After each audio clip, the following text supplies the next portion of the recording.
بسم اللہ الرحمن الرحیم۔ السلام علیکم، welcome back to my channel. رات کو لیٹ نائٹ سونے کے خطرناک نقصانات۔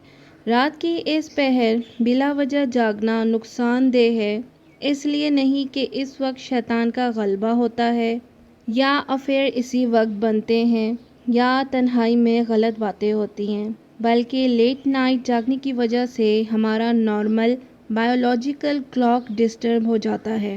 بھلا یہ کیسے؟ بھلا ہمارا بائیولوجیکل کلاک کیسے ڈسٹرب ہوتا ہے؟ اس کا جواب یہ ہے کہ ہمیں نیند لانے کا موجب ایک ہارمون ہے جسے میلاٹونن ہارمون کہا جاتا ہے۔ ہمارے جسم کی ڈیفالٹ سیٹنگز میں یہ ہارمون جیسے ہی شام کا وقت شروع ہوتا ہے اور ہلکی ہلکی تاریکی چھاتی ہے تو یہ ہارمون ریلیز ہونا شروع ہو جاتا ہے، جس کے نتیجے میں ہمیں اگلے 2 گھنٹوں میں شدت سے نیند محسوس ہوتی ہے۔ لیکن ہم کیا کرتے ہیں؟ ہم اپنی نیند کی خواہش کو دباتے رہتے ہیں، چاہے وہ ڈرامے کی صورت میں ہو، پڑھائی کی صورت میں ہو، فیس بک ہو یا چیٹنگ۔ نتیجتاً ہم مسلسل پریکٹس کے بعد میلاٹونن کے جلدی ریلیز کو روک دیتے ہیں۔ کرتے کرتے یا تو آخرکار ہماری نیند غائب ہو جاتی ہے یا پھر دیر سے نیند آتی ہے۔ اب نیند نہ آنے کی وجہ سے کیا ہوتا ہے؟ سبھی اس سے بخوبی واقف ہیں۔ اب نیند نہ آنے کی وجہ سے کیا ہوتا ہے؟ سٹریس ہارمونز ریلیز ہوتے ہیں۔ سٹریس ہارمونز کی ایک الگ کارستانیاں ہیں جو ہمارا بیڑا غرق کر دیتی ہیں۔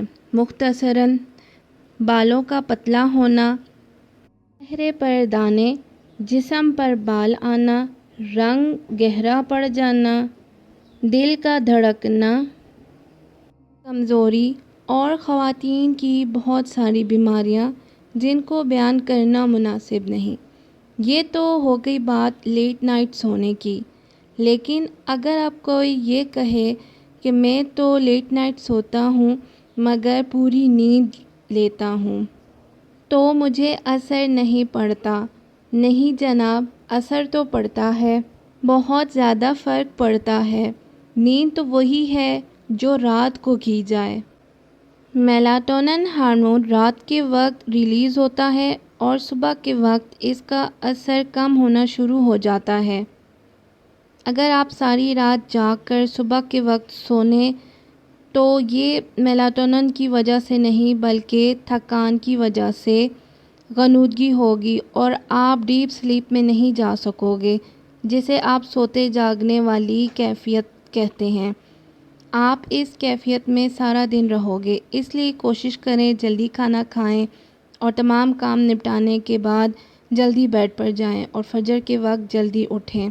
اسلام نے ہمیں جو طریقہ کار سکھایا ہے وہ نہ صرف ہماری صحت کے لیے بہترین ہے بلکہ ہماری اخلاقی تربیت اور گناہوں سے بچنے میں بھی بے حد معاون ثابت ہوتا ہے۔